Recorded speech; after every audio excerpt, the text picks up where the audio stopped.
Upma ready చేస్తున్నాం. దేవుళ్ళు కానీ అన్నిటి పెట్టుకోవచ్చు. మంచిగా అయితే చూడండి, నేను ఉప్మా రెడీ చేస్తున్నా. ఎల్లో కలర్ ఉంది కదా,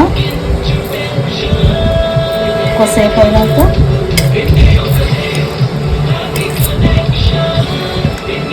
రెడ్ అవుతుంది, నల్ల ఉప్మా కలర్ వచ్చేస్తుంది. ఇప్పుడు కొంచెం కొంచెం చేంజ్ అవుతుంది చూడండి.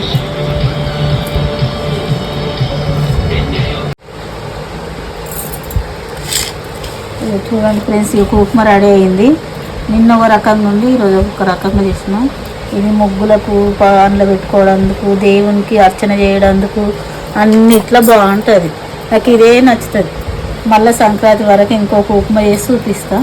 బాయ్.